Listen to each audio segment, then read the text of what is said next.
This is like the behavior of complete fucking crazy people.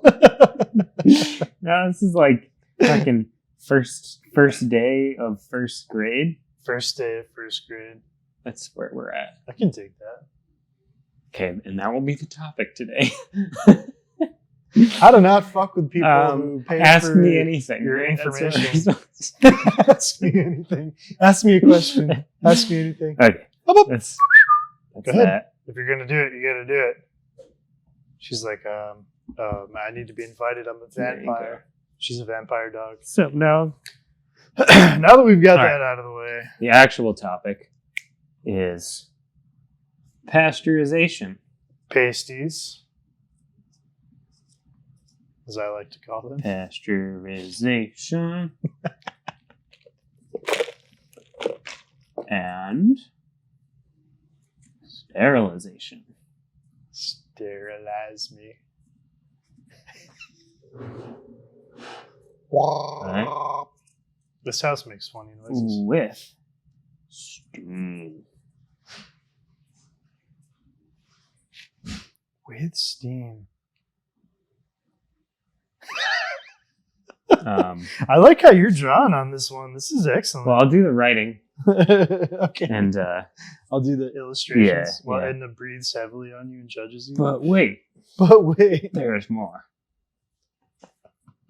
And what this means is that most people use steam to kill off contaminants in their blocks, in their grain, whatever the case might be, in their liquids. There are alternatives. We know people who are doing them. Dry, there's convection heat that can be used. That's True the that. more. There's also shady stuff like formaldehyde. Shady stuff. Or tyndalization and all these weird, old school, uncommon, or not recommended options. But we're mostly going to focus on Steam. the X's and O's of running a good pasteurization cycle. And what that entails as far as how you got to handle your blocks and risk and yada yada. And then we'll also look into sterilization, contrast the two, talk about empirically what defines these things and how you got to go about running your production based off of the choice you make. The choice you make. Actually, we had a good conversation about, or I did with somebody about this yesterday, considering steam. And the funny part about the sterilization pasteurization side is how you actually generate steam. And I feel like maybe that's a good place to start. Where does the steam come from? Yeah. Because there's like different types of efficiencies for these things, right? So if we're considering an electric Bubba barrel, you're essentially filling this barrel with a little bit of water, and it's got a heating element. And that heating element is just, hooked up to like a 240 plug, right? So you're packing as many sub blocks in here as possible, covering it with a lid and letting some steam weep out. That is as efficiently inefficient as it gets in terms of timeline, right? So this magical Bubba barrel, which produces steam via electric, is like it takes like fucking 12 to 18 hours. I've heard obscene amounts of time from people. or more. Yeah. Um, But technically, you're pasteurizing it. yeah, for sure. And by definition, I didn't put my phone on airplane mode. What a dick. So, Bubba barrels, electric, steam takes for fucking ever, right? Right. But then you can have a container, a vessel, if you will. Would you like to write the word vessel in there? Yeah. And all over here, I'll write the word boiler.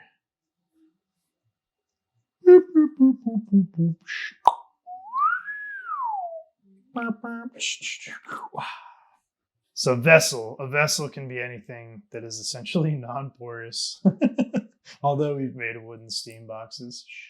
And all you're trying to do is get these up to pasteurization temperatures. So instead of using an electric heating element to get a small, minute layer of water to boil, you're essentially using a boiler or a steam generator to feed the vessel with steam and replace that air that's in the vessel with steam by exhausting the air out.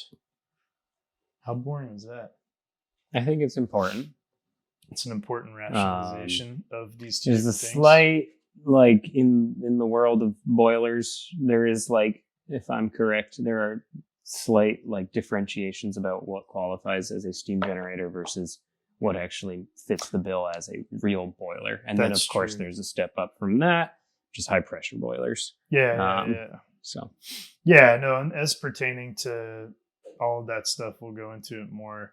The only difference between a steam generator and a boiler in regards to the vessel you're using is what if this is a pressure vessel? Yeah. And this is really just the third option in this whole shenanigans. Right. You either have a small electric steam generator, like in the case of a Bubba barrel, a vessel that's just empty and being fed with a boiler or a steam generator that generates a fairly high volume of steam until the internals of this get up, or you have a really oversized boiler, and essentially that allows you to build pressure in your vessel to, force the air out and inject it and fill it with steam. Right. And if you're pasteurizing, then with this outlet as depicted here, you're never under pressure, no matter like that's. If you are under pressure, then you're starting to creep up towards a sterilization protocol. Right. With this, you might be pumping in an obscene rate of steam, but as long as it's not hermetically sealed and it's constantly venting out, then you're never going to get beyond 212. Yeah, that's true. And being the boiling point. Yeah. I guess we should just talk about the function of these things independently before we talk about the issues surrounding them. Does that make sense? Sure. All right. So like in order of importance. Dude, I really like your cursive. I feel like, but you should put it up there. Yeah, up there. We can get rid of this. Yeah, fucking swipe it out. All right. What am I? Do you want to? You can just write steam. No. Should it be steam? I feel like I don't know. Yeah. So we're talking about how to generate steam. Nice. I have a serious addiction to these. It's bad. It's not coffee. Are you drinking coffee these days? Yeah. I told you I drank like way too much at like 5 a.m. So right. I think I'm like, time do you get up? I don't know. Maybe like 2 hours ahead of you in the. Yeah, you must be in the wave. All right, I'm on my way down then. This makes sense. All right, so how to generate steam without talking about coffee too hard. Like we just said, we have basically 3 different ways. So you have an electric option. And an electric option is essentially like what's in the bottom of your hot water heater, So you have a heating element that basically sits at the base of whatever, submerged under a thin layer of contained aqua or H2O. Then you have your vessel, and essentially so essentially what you're trying to do is you're trying to heat this water up, and you're heating it to the point at which it gets to boiling point, which, at sea level is 212 Fahrenheit, and that forms steam. As steam goes up, it's basically water goes down, steam goes up, and everything above that watermark becomes pasteurized eventually. But it takes a really long time because that heating element's only so strong.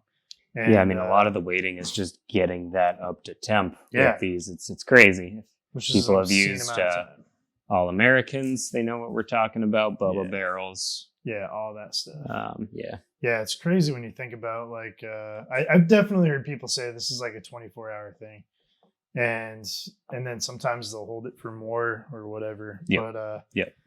But The alternative to this, which is an interesting, everybody's like, okay, this is pasteurization. You're getting it up to 212, and you're basically getting your internal bags above 200 Fahrenheit.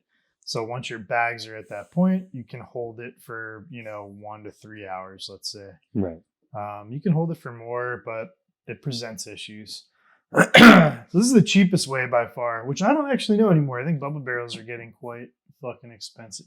They definitely are, because they become trendy. Yeah, they are trendy. And obviously they're viable, but there's some kind of characteristic issues that it seems like people run into. I don't know if we should get into this now, but when it comes to like how you load and volume and all that, we can probably have that as a separate topic. But. Well, let's explain that after we explain the next alternative, which is what a lot of people are going towards right now, which is, I don't know how much people are in the know of these different weird instruments, but they kind of look like strange submarine doors, and they are, pressure vesseled. And what they essentially are fermentation tanks for breweries. And there's a company called Blue Myco, I think. Oh, yeah. Right. So a fair amount of people are buying these. And there's a couple other people who are making like 55-gallon drum pressure vessels. I mean, I just don't advise these things. Yeah, it doesn't seem fit for that. It seems crazy. Level of pressure, yeah. This one's a little bit more expensive, but once again, it's a heating element. And the only reason it is actually as highly functioning as like a pressure cooker and a bubba barrel is it's somewhere in between. Essentially, because it can build up pressure. So you're trying to build up pressure with steam. It takes a long time still to generate this, because there's no existing boiler for these. So this isn't much faster, a little bit faster than a bubba, or really not at all? No, I think it's about the same probably. Okay. It's probably about a day production, like 24-hour cycle would be my assumption, because these go from I think it's like 10 to 30 liters or something like that. Like they're pretty large. So you might be able to fit like 100 bags in them. So if you're trying to do grain spawn, this is an option at the lowest possible, most affordable level. If you're trying to do substrate, I wouldn't advise going in this direction because there's no real need to get, 15 PSI for substrate at all, especially at this size scale. But once again, this is an electric heating element. So, right. Oh, you already wrote it. Yep. Do you sing The Body Electric? Who wrote that? It wasn't Lana Del Rey. I'll give you that. I Sing the Body Electric? Yeah. That was fucking, what's his name? The Walt Whitman. The Starship Troopers Robert Heinlein, right? No, it was Walt Whitman, but that's cool. Oh, really? Yeah. Oh, really? Oh, really? Yes, Starship Troopers. That's fucking awesome. All right, so you got Blue Myco and you got a Bubba Barrel. I can't think of any other real options that are out there. Those two things as far as electric heating elements are concerned. Yeah. Yes, there's one other option. Should we talk about the other option, the unicorn option? Oh, yeah. We might as well. We might as well say something. Basically, Unicorn Lou, like him, hate him, love him, has created, he hasn't created, he's just buying in single or double door autoclaves, which are basically electric elements. And these electric elements are, I think they're like 240, and they have to be like, 60 amps maybe. Good God. It's so much electricity for like this little layer of water to actually get this thing, which is pretty big, up to 15 PSI. I'm just going to oust them because it's kind of interesting, but Norspor has used these for years. That's part of the rationale and why we didn't go down like a traditional autoclave route. So what are Bubba Barrels? Bubba Barrels are like almost $1,000, a couple $1,000. I think it really depends now because they're like such a hot item that depending on your sizing and your little your options basically. Yeah, it depends. Yeah. Well, Blue Myco thing is probably like between 7 to 10, something like that. And then one of these is like, I think these are like 35 grand, something like that. So you have this like, gradient of 10 to 35K, let's say. So this is this weird investment for pasteurization of blocks from the Bubba barrel standpoint to sterilization of some sort of grain to the blue mica to this, which is, you can do substrate, you can do spawn. You just have to consider, like, as with any like big purchase like this, you have your upfront consideration of the cost, and then you have operating costs, and then you have time. Jesus, and maintenance, because these those in over the long run. Yeah, those heating elements, from what I understand, because a couple people who use these units, is they have to be replaced quite often or adapted or whatever. And I think this is like a 10-foot autoclave, so it's not like enormous for the time it takes to actually generate this. It's probably like an 18-hour cycle or more. Yeah. And let's clarify 15 psi, because it actually doesn't get up to 15 psi, because that would be illegal, I guess. So it's like it hovers at around between 12 and 14. Okay. That's an important distinction, right? But right, for sure. We can go into that a little later. But the main sort of barrier for entry in pasteurization to sterilization in an electrical format are these three options. So you can call good old Unicorn Lou up, and he'll be eager if you talk to him about these. Yeah, man, did I do as good as you? Shit, yours is better. You can actually read yours. Mine just looks like it's not bad. Right. Can't tell if it's an F though. That's Unicorn. True. Oh, that could be a foo. Whatever. You can call him if you want to. Lou's not a bad dude. Anyways, those are the three electrical options. 60 amps is a lot of amps. Dude, it's crazy. Jesus. Yeah, so you're running that for fucking that long, like just to produce steam and pressure. It's not an efficient run. And like, we can get into that in detail in a minute, but like, your utilities can go from being like, we're used to thinking of these things as like marginal changes over time, depending on their decisions. But the more you start making, the more your utilities become just a gigantic operating cost that you can't just be cavalier about. No, you really have to compare like the processing time and the quality. So the quality is going to I can't like write and talk today. It's really funny. Yeah, what you're trying to say here is the more trying to time, ride his way, but I don't have sunglasses. Fuck.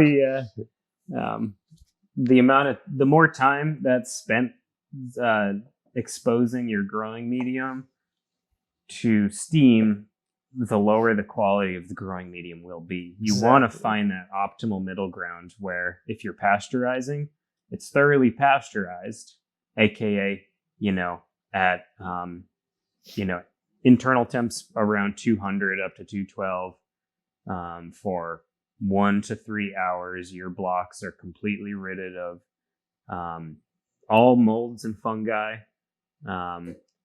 any active bacteria, and then the only thing remaining are the endospores of bacteria. Which are hopefully you can overcook it. Mildly retarded.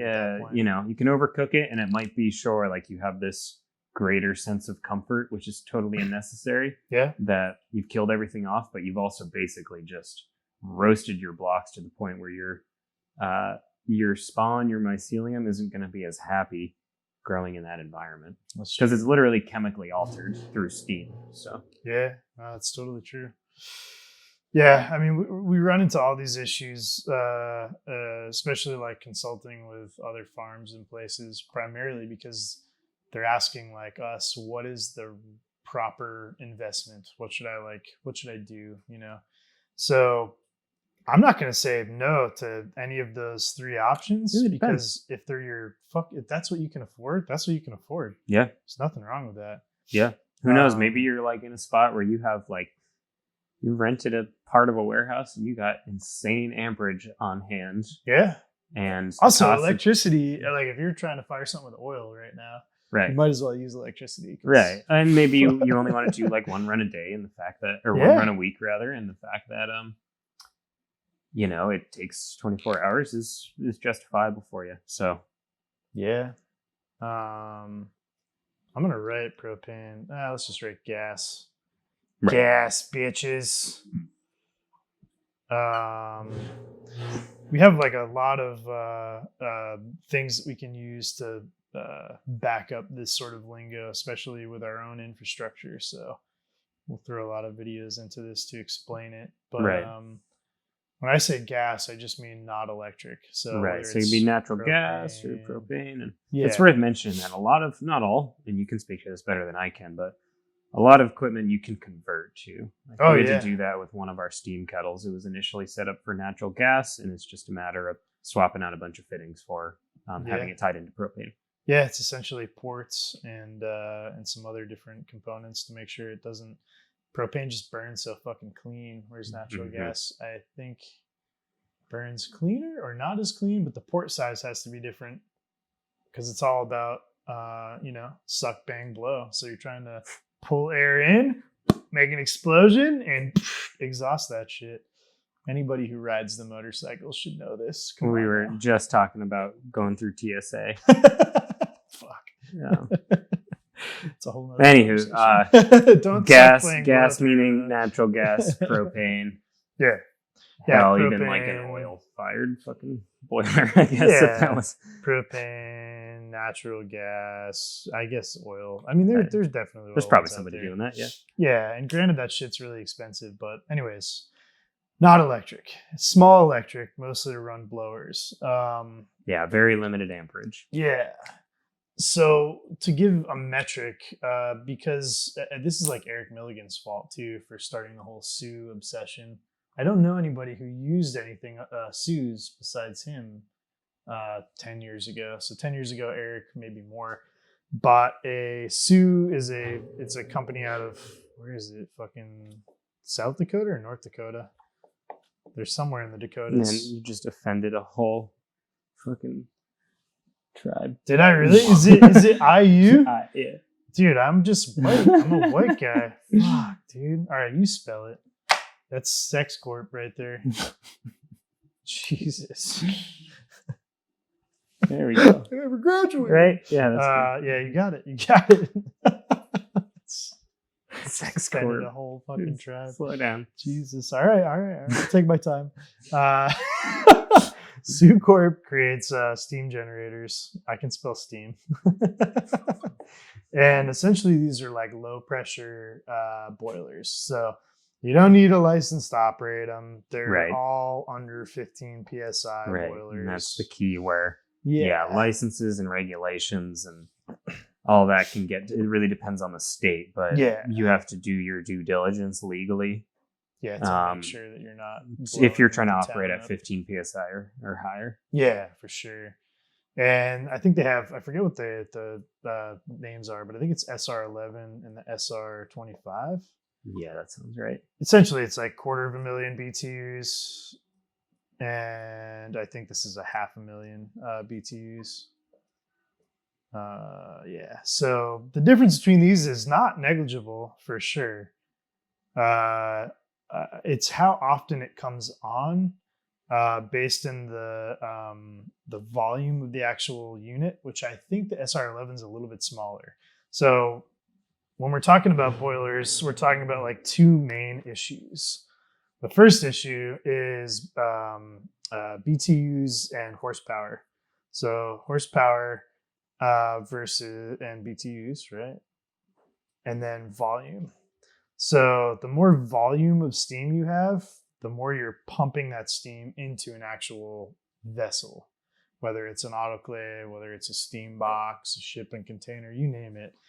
You have to make sure that the volume of that is able to keep up with whatever you're trying to use. So I know a couple people with the SR11s, and they can steam, pasteurize, let's say a 20-foot shipping container at the most. But I think most SR11s, who people are using these SR11s, are operating with like 10-foot shipping containers. Mm-hmm. And those 10-foot shipping containers can do something like 500 blocks in a run, right? Right. So, And that's at like what you would consider like a good baseline timeline of, give or take runtime and everything. 8 hours, 10 hours, somewhere in that range. Yeah, so you have this 10-foot shipping container, which are great for pasteurization chambers. Just don't fucking make a steam box, for fuck's sake. And then you have your SR11. Man, if I'm fucking this up, I'm sorry. I think it's SR. It's something 11. but essentially, it becomes this like really easy transfer of steam because this has enough capacity to fill this with steam and inject it, and then exhaust it. So that pass through is really important. We'll go into that after, but just trying to nail down these boiler options. Yeah, and just basically the principle is it has to be right sized for its application, aka the volume of blocks and the volume of the container that you are working with. Yeah, the SR25, which is 500,000 BTUs or more, it's you can do a 20 or 40-foot shipping container capacity wise. So you're going from 500 blocks to 1,000 plus, and that 1,000 plus blocks is really sort of I'm not gonna say like capacity, but it's the capacity for a pasteurization container. Yeah. Given that you're using a low pressure boiler, these are all low pressure boilers from Sioux, so they're good options, man. And they're like, I forget who bought that for, like 30 to 40K, which is actually, it could be cheaper than that. I think it was like 18 or. Yeah, but who knows now? Who knows? I think it was 18 to 20, but now it's probably 30 to 40. So it seems like a huge investment, but you go from being able to do in even a loose style autoclave a couple hundred at most, over a whole day, to 1,000. So are you going to spend this 30 to 40K on a single autoclave that takes forever to use? Or do you just buy a fucking $5,000 shipping container and a 18 to 40K boiler and call it a day? This is like an 8 to 10 hour run. Right. And it will so you can go home at night is the idea. Yeah. Nobody's coming in at 4 a.m. tweaking. Probably worth mentioning on the front end, and we can reiterate this 100 times over, and most people know about this for most of their plumbing, but water softening becomes essential. Right? Quite key to not fuck up such an important and expensive piece of equipment. Yeah, should we talk about boilers for a minute? Sure. Before we go on to the pressure. So that's pasteurization. If you're in a shipping container or you want to weld the fucking box together, just buy a shipping container for fuck's sake. Well, you know what? Before we go on, I think we should, aside from the mechanics of it and the equipment, just talk about like why you might want to go in that direction, why you might want to go in the other direction. In terms of electric versus... No. Pasteurization versus sterilization. Oh, totally. I was just covering pasteurization for now, just to like... Should we do that? Should we cone? No, I sort of mean just like... the difference between the two? Totally. Yeah, just super basic stuff. So, all right, so we're gonna put a little tag in boiler maintenance. All right, before we forget, yeah. Right, so 30,000 foot view thing here. We already mentioned pasteurization. Like the standard that we recommend is 1 to 3 hours where the internal temp of your growing medium is between 200 and 212. So that's like the gold standard of no matter what else is going on with your cycle and your equipment and how long it takes, this is the variable that really matters. And that is internal temperature, not ambient temp. The ambient temp in the chamber or whatever is going to reach this pretty darn quick. Yeah. Really to get into a dense 10-pound block or whatever, it's going to take a while. Yeah. And the idea with pasteurization is that, number one, you don't use pressure, so it simplifies things as far as literal risk, and legality. And you end up killing off basically most of the microbiota that typically cause problems for cultivation. So it successfully should kill off all fungi. Fungi can't survive above 160 in most cases, Fahrenheit. Most of these are dying at like 110. And even most bacteria are 2. Yeah. And in pasteurization too, any active bacteria that have, propagated, they will die as well. It's the endospores that bacteria form that will survive this process. Yeah. The thermophilic species of bacteria, that they have these endospores that are basically this hard cell wall that will survive almost anything you throw at them. It's got like a magnetic field of chaos around Right. it. It kind of looks like COVID. It's an extremophile, as they call them. It is. It's and extreme. So pasteurization's, long story short, it's like generally cheaper, a little bit more straightforward. And then another key aspect to consider is the different kind of handling and facility considerations after that point. So when you're pasteurizing, you can get away with a lot. You have a much bigger margin for error in terms of like how clean is the space, how clean are the people inoculating those blocks, and so forth. Like you can successfully move a pasteurized, rack of blocks through a space that's not some like beautiful, pristine, overpressured lab, and really be completely fine. Yeah, and we'll show a video of this right now. But basically, right now, shit. But yeah, basically the lab, which should be overpressurized, should be pretty close in proximity and not go outside per se. Although some farms do it, Neil. And I think that it's not a bad thing to like examine is the fact that when you're pulling your blocks out red hot and bringing them through a dirty area, as John Donahue put it fucking 10 years ago to me, everything's touching the block is just dying on impact to a degree.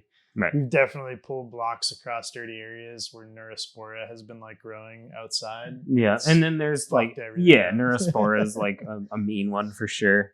Yeah. But the goal of this like pasteurization is basically to, everything is red hot coming out of your sterilizer or your pasteurization container. Your vessel. Yeah, your past vessel. Past vest bud. That sounds like a venereal disease of some kind. And this area shouldn't have a lot of airflow. So low airflow. Clean. And clean. Disinfect, mop it, Yeah, this pretty area basic. Can be outside, but if this is a leaky ass fucking vessel of some kinds, and you're trying to like bring it into your overpressurized sterile laboratory, HEPA lab, you're gonna end up with blocks that come in here really hot and cool down under HEPA filtration and have basically a 99% success rate. Right. Please refer to what was that, episode 2, right? Oh shit! Yeah, for that whole thing, which we'll get into again at a future date, but like they have to go hand in hand. They do. Another thing, people are always going to want to like you're gonna once in a while you're gonna drop a block, you're gonna drop a rack. Oh yeah, even yeah. Don't pick it up. don't put it in with everything else that you didn't drop. Yeah, or you very likely could risk everything you made. Yeah, for sure. Because the thing is like, even if you're cleaning this, guarantee there's a bunch of particulates and organic matter and mold on the floor. It can still and just by rubbing it all over your block, then putting it in this environment, you might fuck everything up. So save just don't it for do your it. soap making. Make your waste millet. It's hard soap. to do that. It's hard to say goodbye, block. Right, later, dude. We've all been there, but just throw it take the loss and move on. Yeah, it's true. So I mean that is a huge advantage to pasteurization, and that's something worth mentioning. You have this moment, but I would not cool down, unlike some people do, inside of a pasteurization vessel. Explain why, as I shut this motor off. Right. So few factors here. So it's with pasteurization, you do have a basically an expiration date after which the blocks start to ferment, and they're not going to be suitable for inoculation. So you got to inoculate them straight away. And they are just more susceptible at that point to contamination the more they cool down. So you want them cooled down in a HEPA filtered, incredibly clean environment. So because once they get down to, depending on the type of contaminant, somewhere in the 100-something degree range, they become liable to contamination. And so if they're in this space surrounded by a bunch of fucking puddles of water and dirt and warehouse and metal and yada yada. And then you bring them across the semi-clean area? Yeah, then the chances are they got contaminated overnight, basically. And then you're bringing those into your lab, and that only compounds the issue. Yeah, so don't be a bitch and put some fucking welding gloves on and bring those sons of bitches out hot. And then let them cool down in here, and you're good. Sorry, I didn't mean to call everybody a bitch. And yeah, not to go circle back to the HEPA thing too deep, but just to reinstate it one last time, because I've talked to farms a bunch of times that make this mistake. These are not recirculating HEPA filters inside the lab. Otherwise, it's not providing that function that you're after. They're fed from the outside as an overpressure unit. Right. Let's just draft that up real fast, right? Right.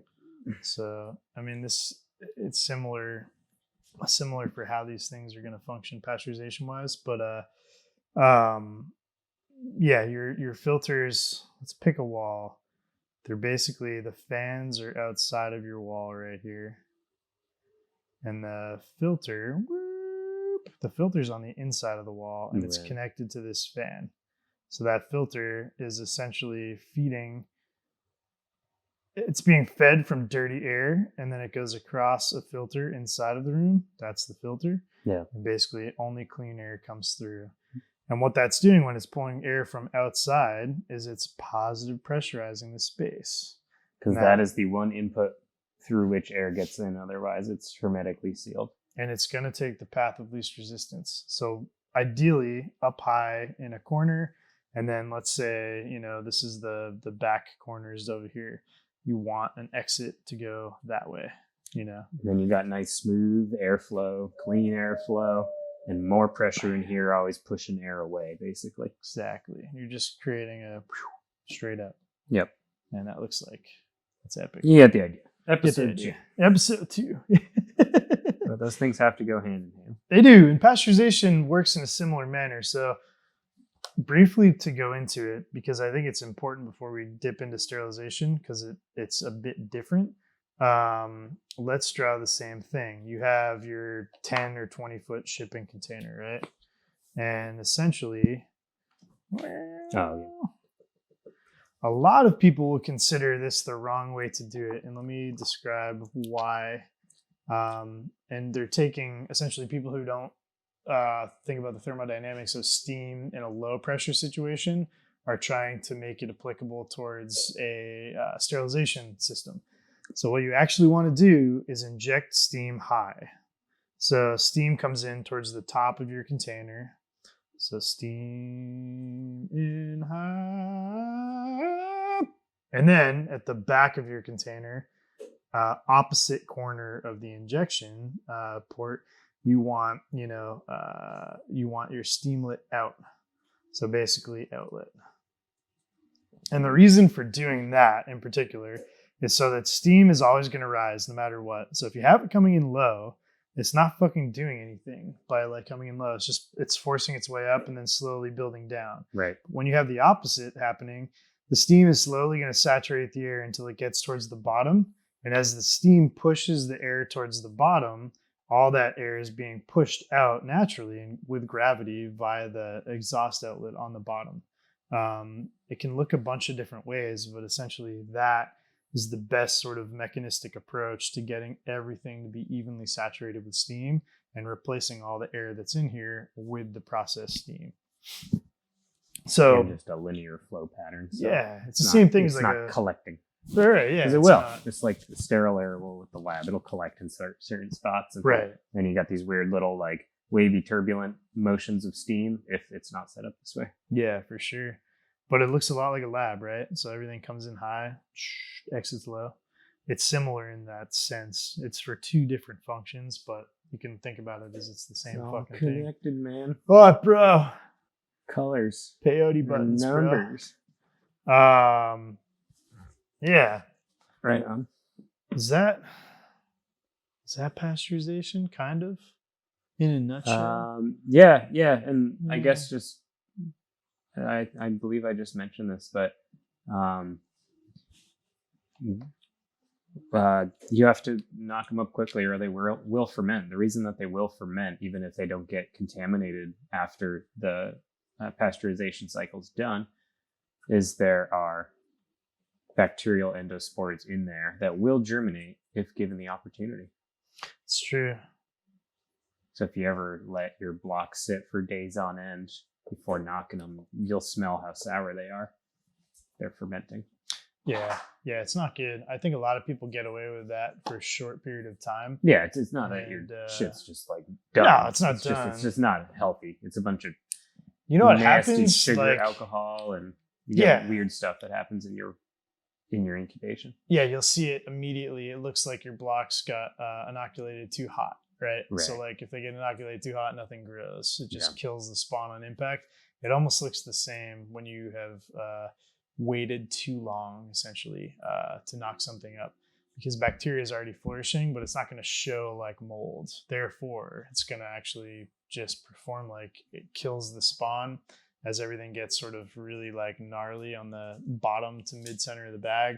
And then you might get a little growth on top, which is probably mold. Often it smells like shit. The mycelium that you want that does survive, you can tell that it's like you want that nice rhizomorphic, fast, feathery, beautiful mycelium. And instead, you'll often get this really dense, unhappy, walled off little colonies of the species you are growing, struggling to survive, being assaulted by much more aggressive competitors. It's hard to beat most bacteria once they get going. That's kind of the idea. In any of these applications, thermocouple data logger is important. Magitech, If you're really gonna, is that how you spell it? Is it Magitech? Yeah, it's good.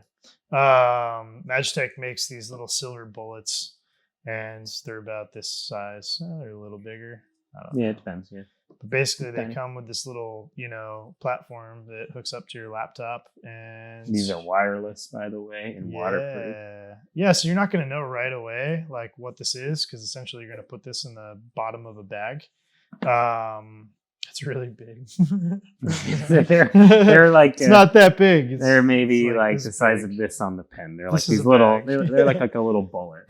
Made out of stainless steel. Yeah. They got a little gasket in the middle, and all the sensors are inside the steel housing. Yeah. As long as you got that gasket tight, you can literally drop it in, liquid, and it's fine. And it'll take readings of the temp of that water. But these things are the most accurate and reliable data loggers we've ever come across. So we're a big fan and always suggest this company to folks. Yeah, I think they're like $500, right? Somewhere in there. Well, yeah, and there's the one that we bought recently for our blocks, that it's like a new one they're making that's really tiny for pasteurization. Yeah. And it costs like $200 or $300. Jesus. Yeah, so don't buy a fucking shitty, like if you go to Amazon and look for a Type K thermocouple, which is kind of what you're after for this stuff. And that's just a type of thermocouple. For certain situations, it's a data logger is like $150, and they're important. And the wires, I think people don't really consider how useful these are, especially when it comes to anytime you implement a change with your equipment or with a facility change. Yeah, so you want to get accurate readings of what the hell's happening now that you say you bought a Sioux or you bought a unicorn autoclave. You want to know what's actually happening in reality, and not relying on some shitty probe that breaks down after the 10th time you used it.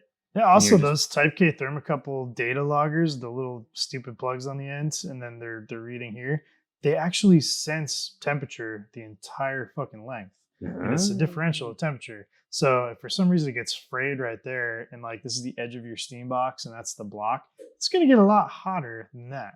So this will register at like fucking 500, and it's because it's registering this like break in the line that went through the box. Oh, that's cool. So these things are it's just like it's the difference, And there's plenty of other companies that are worth their salt too. Yeah, for data loggers, we just highly recommend these folks. These things are like wicked tough. They're fucking super accurate. And then the coolest thing about them is, besides the fact that they're wireless, there's a free software that you just get from their website. And like Erik said, you get these little USB charts ports, and graphs, and then you can see like literally exactly what happens inside your. And you can select your presets. You want it to read every 10 seconds, every hour, every 15 minutes. It'll tell you. Yeah, they're awesome. So I think whether you're sterilizing or pasteurizing, that's like a super important thing to have.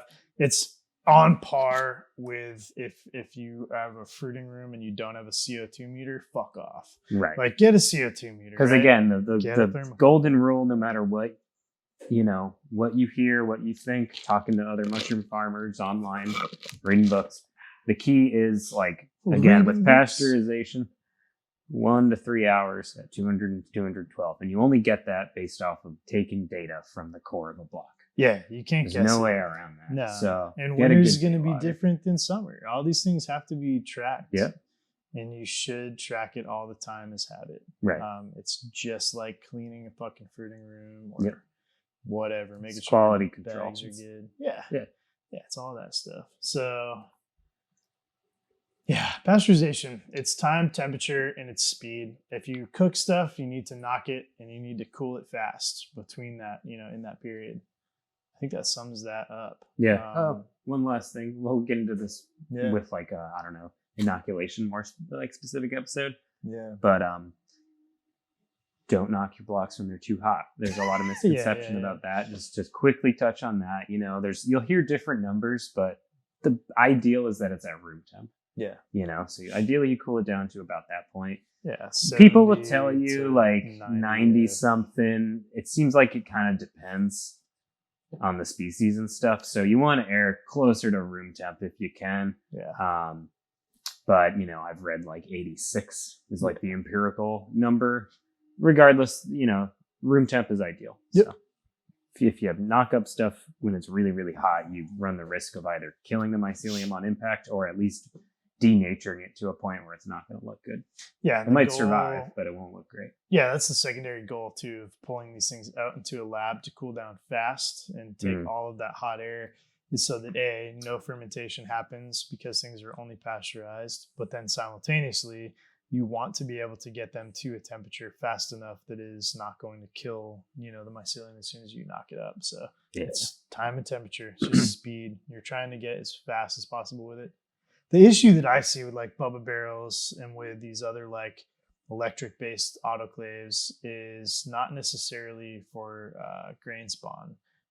You don't want to cook grain in a Bubba barrel, but their time takes too long and you actually end up altering the media to a degree at which it's not going to be as conducive to mycelial growth. So you just end up with a really battered sense of fucked up carbon that you're inoculating. Yeah. It's like it's kin to me eating dog food for the rest of my life versus eating a wild array of organic vegetation and grass-fed beef. Yeah, dude. Sweet. Yeah, dude. Sweet. How feed your about mycelium dog real shit. quick, like this applies to pasteurization, sterilization. Just like anything, there's a whole notion of like the proportion of the volume of your chamber. Oh yeah. That's smart to not exceed when you figure out, okay, how many blocks can I fit in here? Yeah. Basically. And there's like, again, you'll hear slightly different numbers, but somewhere between like 2/3 and 80% as like a maximum for like your actual blocks. And the racks that they're on taking up space.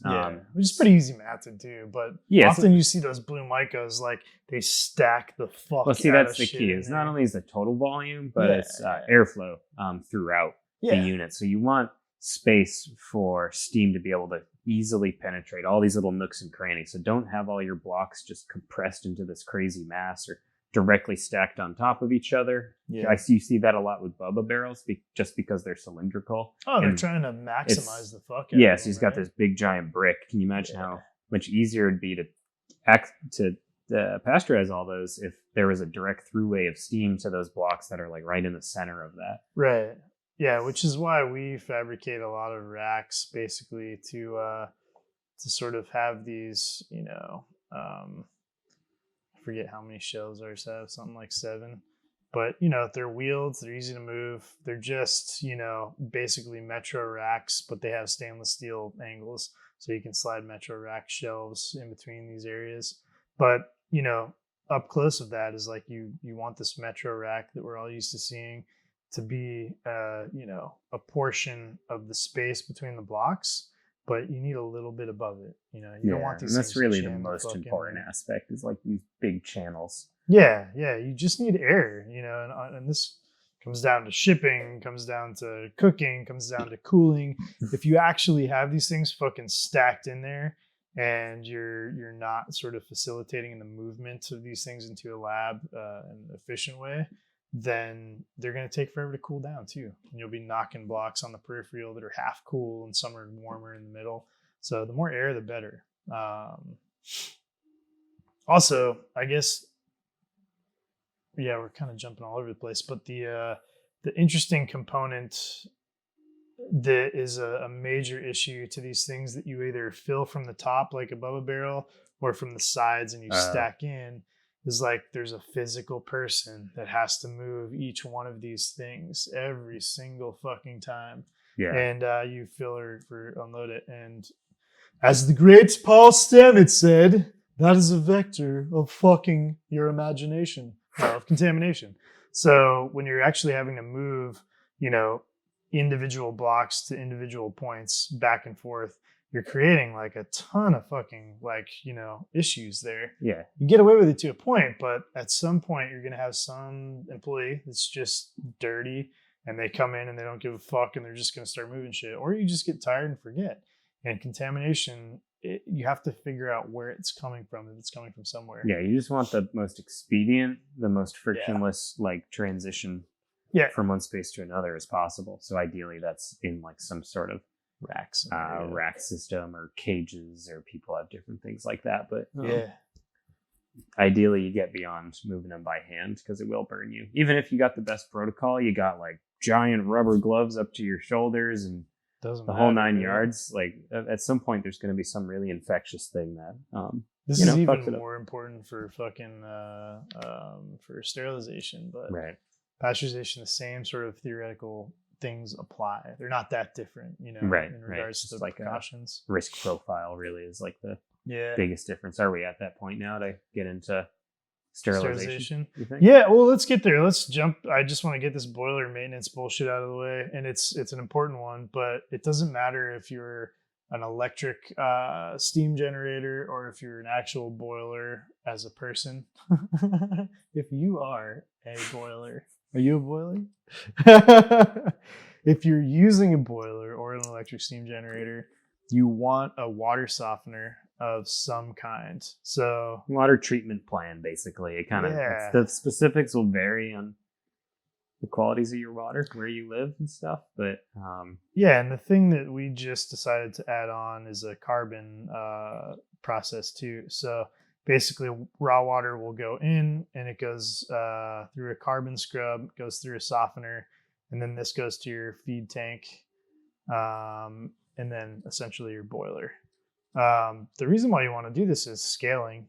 Water is fucking nasty as shit. It might run clear. It might like be something you drink. You won't. Yeah, you might not like get sick from it or whatever. But the sediment and scale and stuff's going to build up. And these machines are complicated and they're hard to work on. And there's a lot of intricate little parts that are very delicate that perform vital functions. And if you get scale buildup, you will.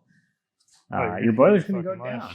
Yeah, it's going to go down fast too, and I think that's a consideration. Like we haven't taken at times that other farms never took. And if you don't soften and treat the water to some extent, which doesn't have to be chemical by any means, your boiler is going to build up scale to the point at which it will fire shittily. It won't produce as nice of a steam, or it'll just fail entirely based on like any of the sensors or anything that are in there.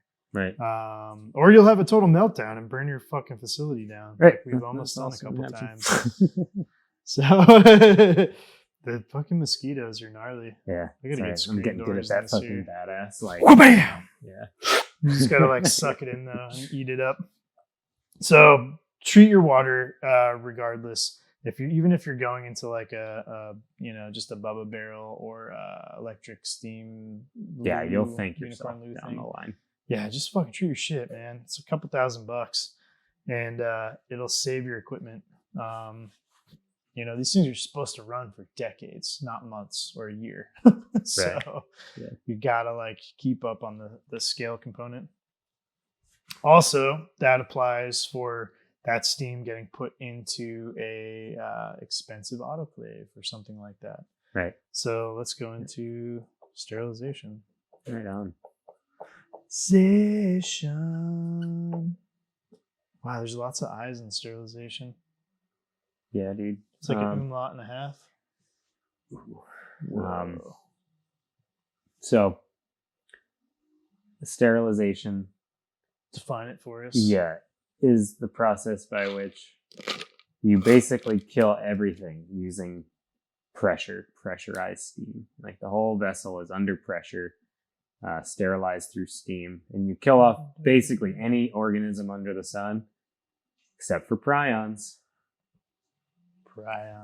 Which we had an unnamed entity come and look at our autoclave, and they're like, "What do you guys do about prions?" And I was like, "Fuck your prions, dude." Was that? I remember who that was. Yeah. Anywho, the similar to like the basic metric for pasteurization, in the context of mushroom cultivation, sterilization.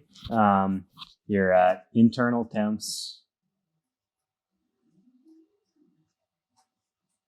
of 250 degrees or more. And then you're going to hear different things here about how long that needs to be. The like actual scientific fact of it is based off of this calculation referred to as bioburden. And so you'll hear different things, but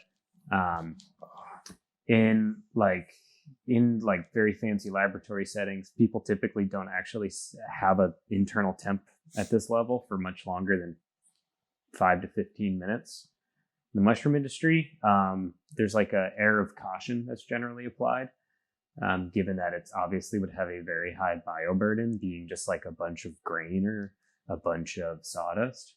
Obviously, there's a lot of life already harbored in there. So, and it's like a really dense thermo mass. Yeah, it's hard to penetrate something like hardwood sawdust, like literally get into all the nooks and crannies of its cell structure. So, typically what we recommend for folks is 35 minutes. We are not smoking crack over here. There really is a lot of mosquitoes. Again, there's some room for debate depending on the context here, but this is a good standard recommendation, is that your internal temps are at 250 or above for 35 minutes or more. Thing that happens with sterilization that's unique, and where you really get into this concept of cook the necessary amount of time, but ideally no more, is that once you get up to 250, certain chemical reactions start occurring in your growing medium. Like the most commonly referred to one is caramelization. Same thing that happens when you're sauteing your onions. And that just denatures the growing medium, makes it less conducive to healthy mycelial growth. And so you want to basically sterilize it. So by nature, you are causing chemical reactions like this occurring, but you want to do it for the minimal viable time. Because then you start overcooking. The more overcooking you get, just like we were talking about with pasteurized growing mediums, just the shittier it's going to grow, basically. Right. So, right. Yeah. This goes back to like boiler size and autoclave size too, and trying to like get the volume and the horsepower to match up with the vessel. So say you got some fucking 80-foot autoclave, 100-foot autoclave. They're out there. It's crazy. Yeah. And you have an insufficient boiler to do it. There's a farm in upstate that was doing that. Oh, right. Their boiler was like the size of this fucking very Dunkin's tiny. container. Yeah. The size of like a fucking window AC unit. Yeah, and it was like. And then they had this thing that was like giant fucking, like half the size of Eric's house. Yeah. The address of which is just kidding. Don't come here ever. Yeah, it was nuts. So like that couldn't have been efficient. No. Whatsoever. And the thing about it is like you need something that's right size, not only so that the total runtime isn't crazy long, but also so that like you can get to a degree where there's homogeneous temperatures the whole way through. Yeah. So in the chamber, in the blocks on the edge, in the Yeah. blocks in the middle. And so with a situation like that, by X, like the fucking 10th hour or something, you've gotten the blocks on the outer side up to 250. So they're already caramelizing. Yeah. By the time you actually get to the rest of them, this shit's overcooked Yeah. to such a crazy degree. And the other It's stuff just like might be charcoal. maybe cooked enough. Yeah. So you want stuff that's right size, so there's the right flow rate of, that people refer to as ramp rate, where the rate of pressure increase and steam penetration should be high, basically. This is also why pasteurization is a lot more efficient and I guess scalable from the standpoint of like a grower not putting in all of their hundreds of thousands of dollars into autoclaves and stuff. Right. Because pasteurization is not going to cause that level of caramelization and different cooking reactions. It will to a degree, but it really happens a lot faster when you're fucking with pressure. Right. If you're not fucking with pressure, you don't have to worry as much. You'll see it like very easily as you kind of manipulate certain variables and test out what's best for you. Yeah. Without a doubt. Yeah, 250 is interesting too, and it is this threshold of. It's worth pointing out one thing here. Sorry to butt in. No. Yeah. You can be at. No, please. Take the floor, fucker. You can be at. I haven't made one PSI reference. What I say? G, as they say, PSIG. And PSI basically, just to simplify it. You can be at 15 PSI, but not necessarily be at 250. Yeah. What that means is that you didn't displace all of the air inside your chamber. So you got these little air pockets that never got flushed out.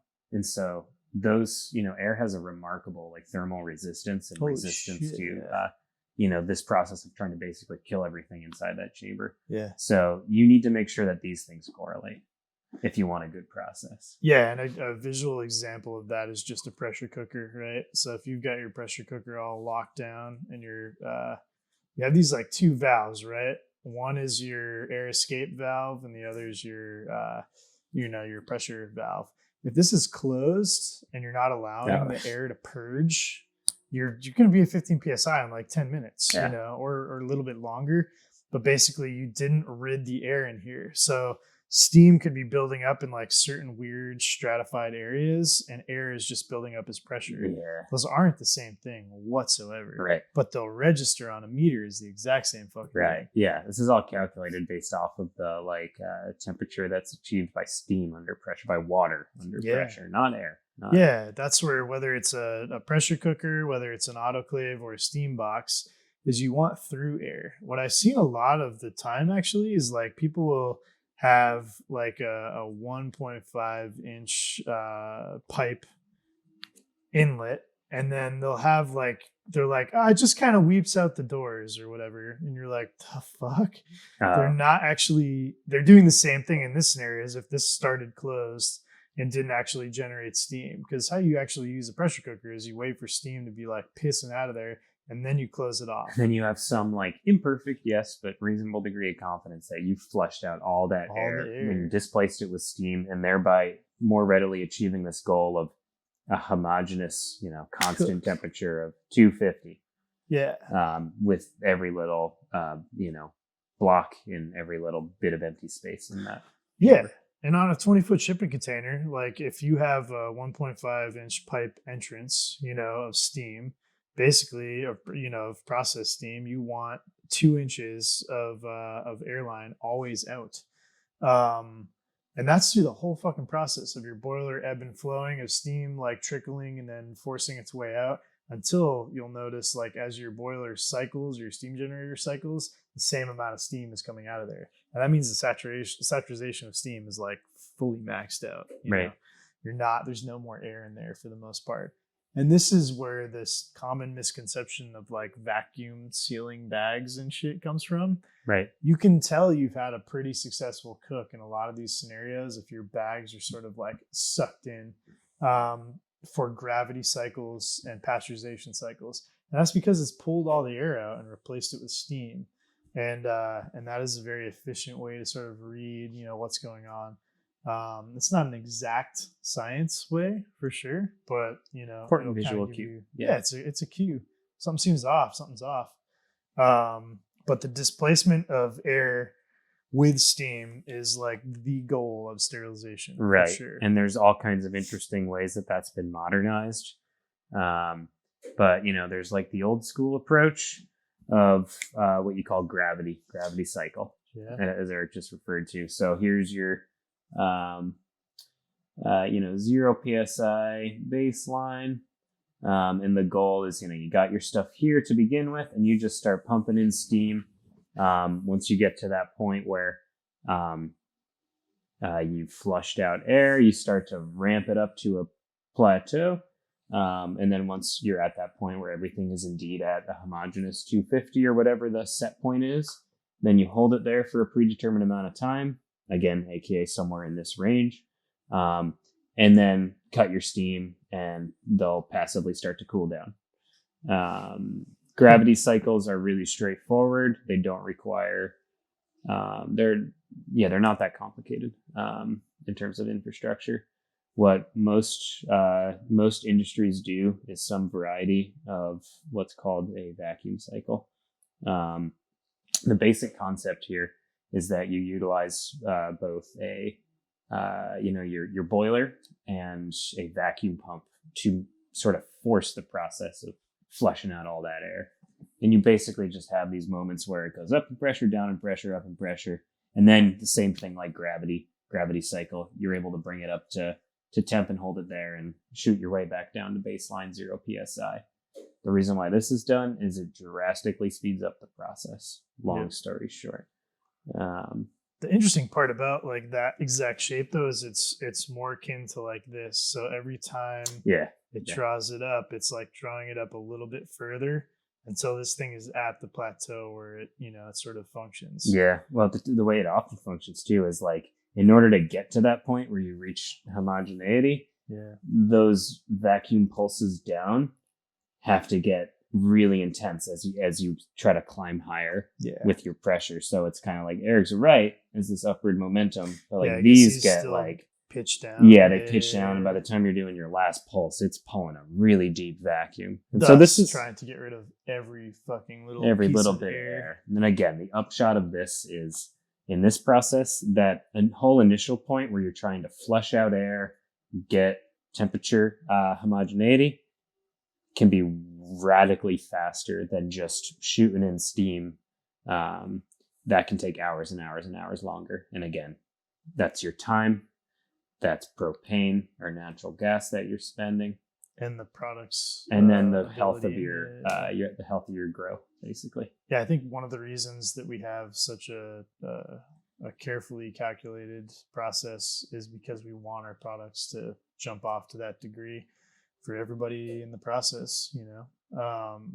There's also a liquid cycle, which is interesting and probably an important distinction if people are making their own shit. Yeah. But it's essentially a gravity cycle. It's just very gentle. Yeah. So like here's a traditional gravity cycle, something like that, A liquid cycle is like it basically, it gets up to temp like that, holds it, and then like really gently pulls it down. Right. And you really just don't want to boil over. Yeah, that's it. You don't want to break all your Pyrex or whatever the case might be. You don't want to boil over.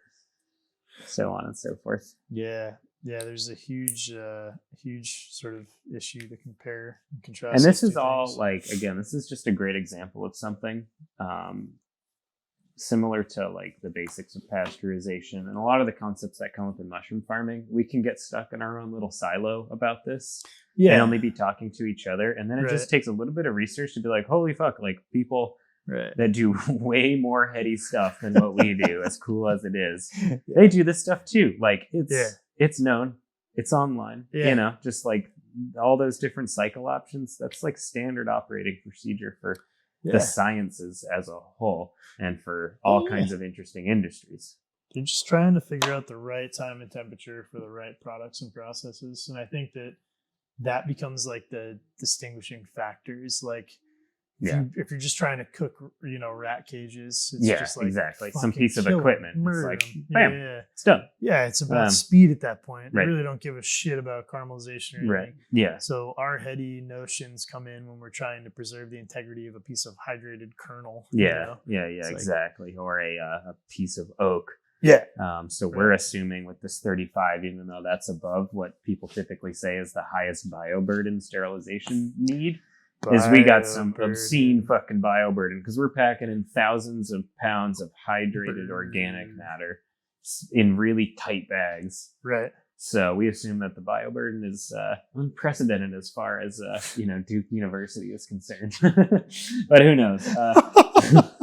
Oh my god, it is interesting. It is an issue that I don't think a lot of people cook, like these sensitive products that are going through different biological living organisms and stuff. Mm-hmm. It's a little strange. I mean, I don't know. I mean, I'm no pharmaceutical sterilization agent of chaos, but right. It's just it's an interesting process that we try to use and utilize. It's expensive though. So like, let's talk about the barrier for entry for these two things, because it is interesting, right? Yeah, it's big. If you find an autoclave that can just be injected with a boiler, you've got whatever the cost of the autoclave is, 10 to 20K. Then your boiler to run that. This is complicated. This is ideal, right? But let's give the example of somebody who's trying to operate with a low pressure boiler. So like a Sioux. Right. They put, 30K into their big boiler that's not high pressure, and it will only ever get this autoclave up to, maybe 5 to 10 PSI. Is it better than nothing? Sure. Right. Especially for something like substrate. Would I cook grain spawn through it? Probably not. Yeah, it's just a gradient. Like, I think we talked about this before with shiitake, shiitake episode, but like, there's clear differentiation between pasteurization, sterilization. There's all kinds of other more esoteric like heat processes. Like look up what the milk industry does, and you'll see like weird terms like short time high temp cycle. Weird terms like that. But it's a gradient ultimately, and like being at that 5 to 10, you're in a unique kind of middle ground where you are killing off certain things that you wouldn't be at a true pasteurization, but you're not genuinely at sterilization where you're like quite confident you're killing every bacterial endospore under the sun. No, for sure not. And I think you get away with certain things and not others, and this becomes a very like mystical approach to not having hard science behind it at all. Right. A vacuum style autoclave is like 100 to 300K. Or more. Yeah, it depends on the size, and it's very, very expensive is the idea. And then a high pressure boiler to run it, about 150 to 200K. And so these are the, I don't even want to add that up. I know how much money we've almost spent. So you're calling it $500,000, man. To be able to like get to this point, it's not necessary that you take these other steps. You could just buy a really nice high pressure boiler and run a gravity cycle on an autoclave, that can't do vacuum. Yeah. It should be clarified that you can't just attach a vacuum to a normal autoclave. There's certain ways to do that, but they're not as efficient as an actual mechanistic computerized system. You can't do this shit manually. It's not like an old school retort if you're trying to go in that direction, which is really conducive. There's like 1 or 2 people that do it. I know that for a fact. Manual vacuum pulls. That's scary. Yeah, it's not. I don't know. Yeah, that's a whole other dynamic of chaos. Yeah. There's like an important middle ground though that I don't know if we've covered everything for sterilization, but we talked about it in that shiitake episode. Maybe we should go into it a little bit more. Just that like middle ground of quasi sterilization with that 10-ish PSI situation.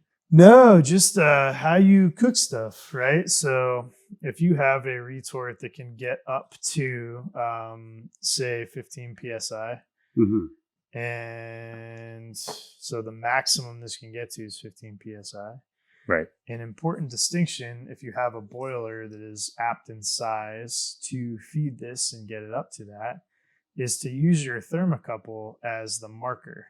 So this thing will get up to like 40 PSI, right? I think for our clave, you need like 45 to the head of the vessel. So the the boundary here, and this is like the more complicated notion, is like clean,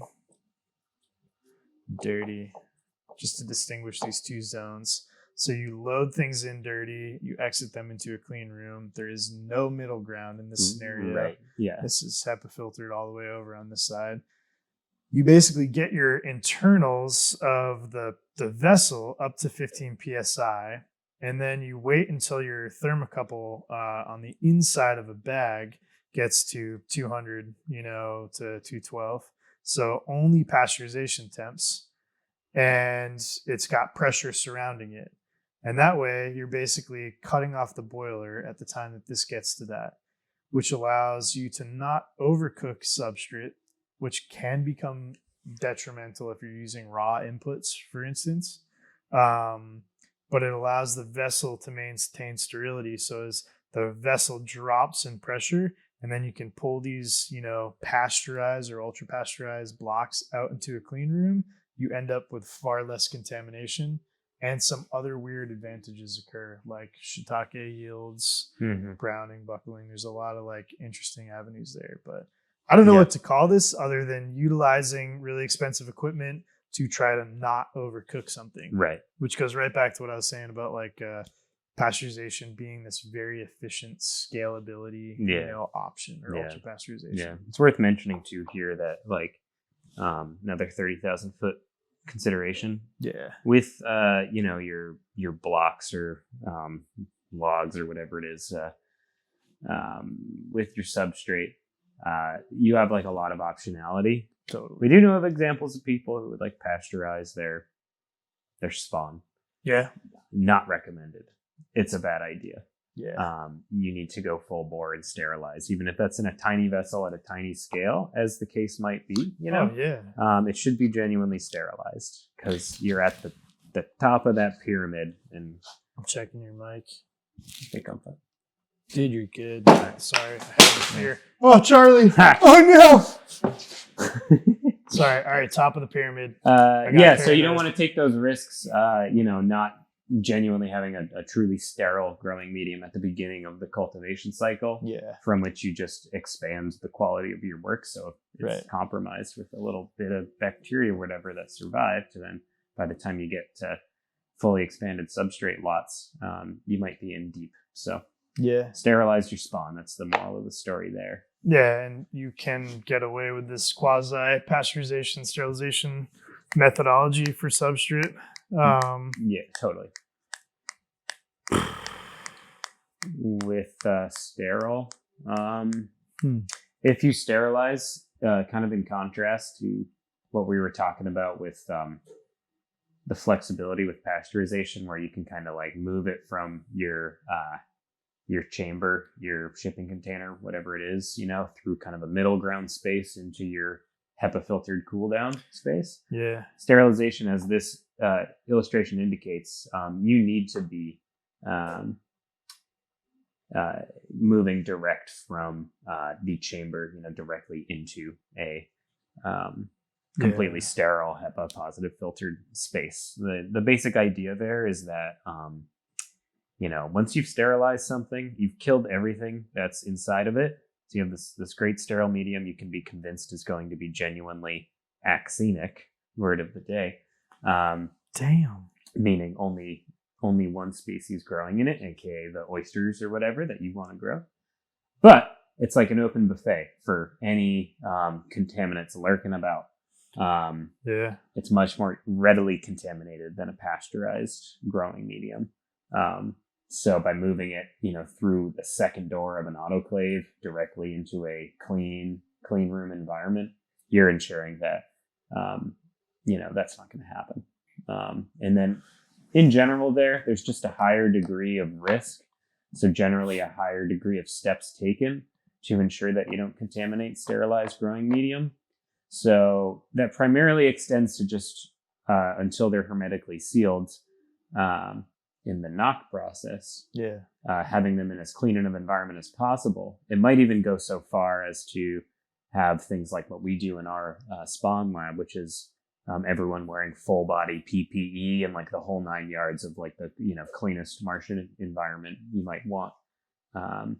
So there's some room for interpretation depending on the type of risk you want to take on as a farm. But the moral of the story is if you are actually sterilizing, you just need to be very, very clean in your process. Yeah. Yeah. Yeah, and you need to concern yourself with a lot more other variables. For instance, I'm gonna draw out like two things that I think this kind of. I'll do one for Shane because apparently he watches these things, which is cool. Nobody will know who Shane is, but Shane. So. So this is just like a quick example of the idea of a plenum, two equally sized rooms, and the way in which air can sort of flow. And this, thanks, you almost got it. Oh man. Did I get it? So I know this is going to be a little complicated and convoluted, but it's important consideration and probably gives away too much information, but fuck it. We'll just do it. The plenum for temperature to keep a lab at an integral sort of safety standpoint with these positive pressurized fans is to equally pressurize two identically sized rooms or equally pressurized different sized rooms. Doesn't matter so long as the same airflow is going through there. When you create a sterile laboratory environment, every room has to have an input of plenum air, essentially. The alternative is that when you're trying to cool down substrate, something that you can do if these things are coming out of a clave at like 100 to, I say 100 to 250, depending on like. Yeah, it depends on the clave, I guess. Yeah, right? So, for sure. All right. Well, they'd only be coming out of 212, right? Because you're not going to pull anything out pressurized. So that's fair point. Open the door. Open the door now. Get it. Boom. Yeah. Oh fuck. So listen to me. Yeah, these are like it's 200 degree air. If you have people working in a flow hood, like in here, both these rooms are positive pressurized by these fans, right? One can pull from like the plenum or from a different area and exhaust outside. It doesn't have to go back into the stream to recirculate. So you generally don't want it to. No, but the room right next to it can be fucking 60 degrees ideally, and it can come through your little doggy doors back into your main corridor and back to the plenum so that you can, evenly, pressurize that. But you don't at the same time have to worry about cooling or having this hot air get through your system. You can just kind of create this separate area. Yeah, I mean, the main reasons for that are really fucking simple. It's just, number one, you don't want to be sweating your ass off as you're doing your work in the rest of the clean room facility. Because if you have the air going this way, it's just, wicked hot. Yeah. Sterile, yeah, but really hot air coming at you. Oh, totally, man. And then also to just smell bad. If you just have like a bunch of blocks or a bunch of grain spawn bags, just, off gassing and whatnot, just hitting at all times. That's also just not nice. No, it's not. And then you want those rooms at the same level, basically, because you're going to be moving between the two of them frequently as you pull racks from the clave, move racks to do a knock session. You'll be moving back and forth all the time. So if they're at the same level, then you can kind of ensure that you're not sending air from the cool down room through the facility, as we talked about, but also that you're maximizing the amount of air from the rest of the facility getting recirculated if you want to recirculate it through a plenum. Yep. As opposed to getting pulled through the cool down and having the wrong airflow situation. Pasteurization, it sort of goes a little bit differently, but you can still use a cooling capacity to your favor. So let's say you have your steam box or you have your whatever unicorn loo thing out here and your entrance. So this is going to be your sort of quasi clean area. This is your vessel and this is your lab. Basically, if you take an AC, depending upon the size that you need for recirculation, the input of the AC comes into this kind of walled off area. This is a room separate from the lab, but the static pressure and the fan speed is matched. So if this is coming in at 3000 CFMs, And you have to have enough HEPA filtration fans that carry that 3000 CFMs into the actual laboratory, and then have the return come back to the AC. So essentially, it's like a pre-cooling room or a pre-cooling plenum. It's technically like a pre-filter room instead of a pre-conditioning room, if you will. Yeah. So the goal in this is just you can get your stuff to cool down a lot faster. Same principle applies, for a sterilization area as well. So you just need to match the fan speed and have an AC with a return coming from the lab and only input into this like pre-filter room where all your flow hoods will carry it forward. So the same sort of concepts can apply to these things. I guess this is no longer how to generate steam, but I still like it. Yeah. So those are, I don't know. We kind of went a little further there, but yeah, those are the major differences. Yeah, there's pros and cons to, yeah, the two ends of the spectrum. Neither of them is necessarily right if you're talking about blocks. No, man. I think when it comes down to it, you really do have to you have to consider your financial entry too. We're not talking shit on Bubba barrels either, by no means. No, if that's your way to do it, do it. Yeah, yeah, for sure. And just be cognizant of the equipment you're using and the limitations that it imposes upon you, because any of them have limitations. Yeah, they do. Whether those limitations are it's really goddamn hard to get your blocks thoroughly pasteurized in a bubble barrel, right, to you're operating a vacuum autoclave and don't blow up the neighborhood, so it's true. It just depends on where you're at and what you want to focus on. Yeah, that's very true. But I think one of the most important things that we talked about here is there are empirical standards about what is pasteurization and what is sterilization. Yeah. Follow those, not, Myco John 772 on some dude, I chat tend forum. to trust that guy. Yeah. About, what he thinks is legit, Yeah. That's funny is I remember it totally does, man. Yeah. And a lot of these concepts are not as easy to understand initially, and you really need to go through the motions. So hopefully some of this is rather helpful to somebody. But I think that when it comes down to it, the general principle for all of this is how the third world works in terms of ultra pasteurization, which is just a fuck ton of steam to get blocks to a certain point. Mm-hmm. It's inefficient, but it's also pretty efficient, Yeah. compared to electric, boiling. So I think that's kind of where a lot of people over the years have built those RR systems with 2 barrels, having a boiler barrel and having a pasteurization chamber, which is pretty cool. Did you ever see one of those? I built one out in Arizona. Not sure. It's, basically you have 55-gallon drums, right? So you'd have a 55-gallon drum. Either this is usually it's just flame. You get those propane burners, right? Yeah, so you can have X amount of water in here if you figure out what you're going into. Yeah. And then it steams into a barrel up top, which is on its side. And he was fancy as fuck. So we copied his ass, and he did 2 shelves. So you'd have blocks up here if this is open, right? And then you'd have blocks down here, and they'd feed the whole way in.